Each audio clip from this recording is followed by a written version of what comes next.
Professor Zia الرحمن صدیقی، شعبہ اردو، علی گڑھ مسلم یونیورسٹی علی گڑھ۔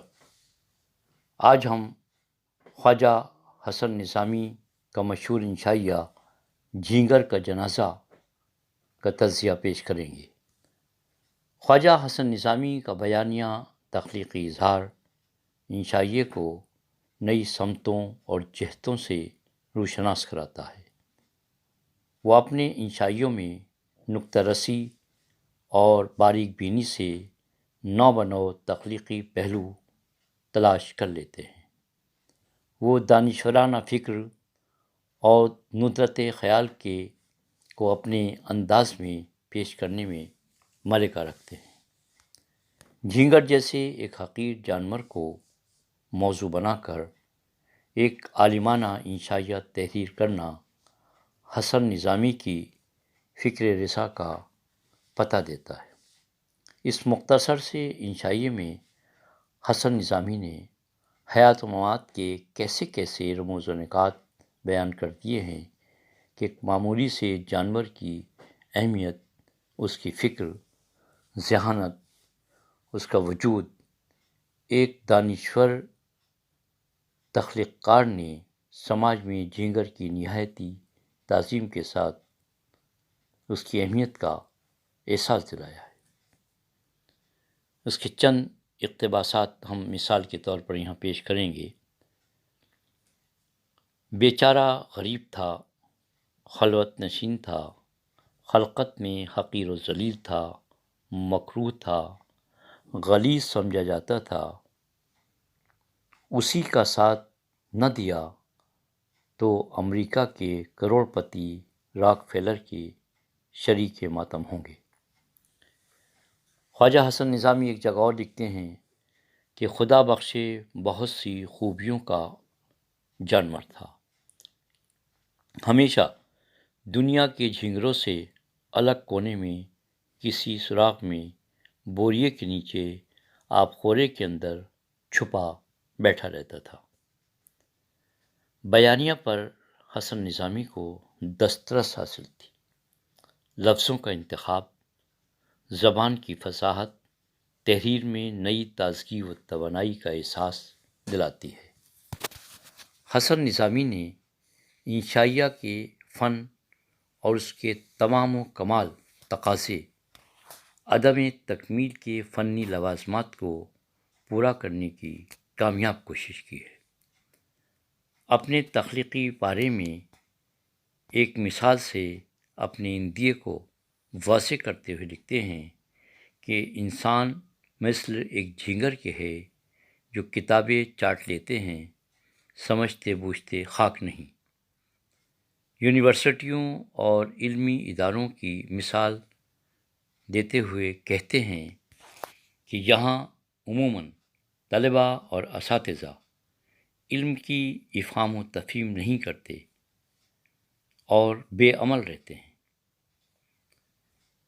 جھینگر کی یہ بات سن کر مصنف کو غصہ آ گیا اور اس نے کتاب پر بیٹھے ہوئے جھینگر پر زور سے ہاتھ مارا اور وہ اڑ کر دوسری کتاب پر جا بیٹھا اور قہقہہ مار کر کہنے لگا، لاجواب ہو کر لوگ ایسا ہی کرتے ہیں۔ حسن نظامی نے اس انشائیے میں ایک حقیر اور ادنیٰ جانور کے ذریعے عالمانہ درس اور دانشورانہ نوعیت کی فکر کا پیغام دیا ہے۔ مزید یہ کہ جھینگر کی ذہانت اور اہمیت کا اعتراف بھی کرایا ہے اور یہ بتایا ہے کہ دنیا کے کارخانے میں کوئی شے حقیر یا بیکار نہیں ہے۔ معمولی سا جانور بھی اصلاح کا باعث بن سکتا ہے اور سبق آموز نتائج برآمد کیے جا سکتے ہیں۔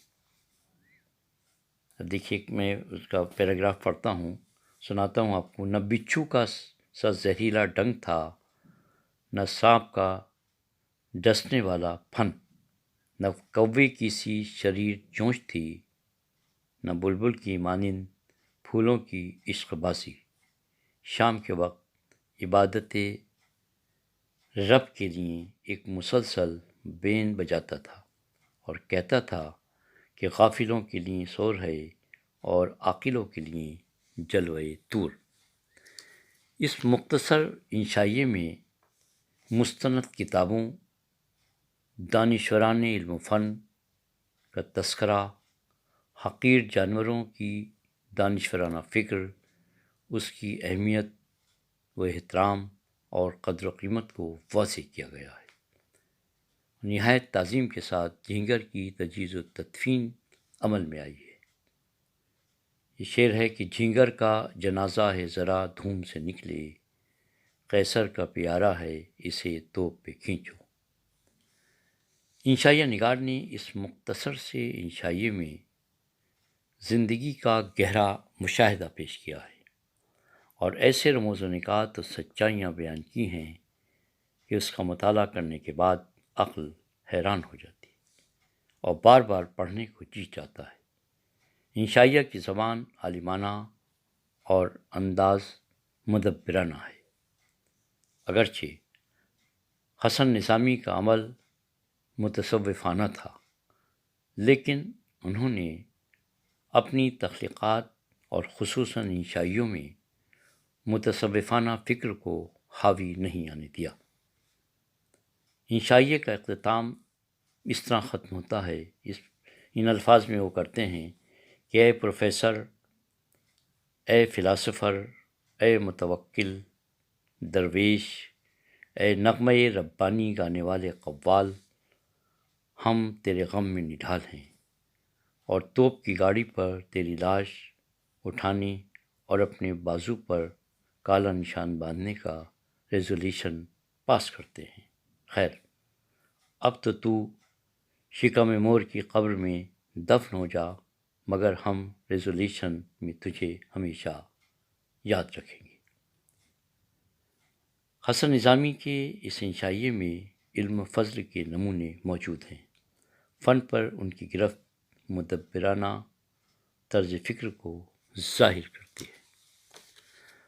بیانیہ اور اسلوب کا حسین اور منفرد امتزاج حسن نظامی کا فنی وصف قرار دیا گیا۔ حسن نظامی کے انشائیوں میں جھینگر کا جنازہ ایک نئی طرز فکر اور منفرد اسلوب کا احساس دلاتا ہے۔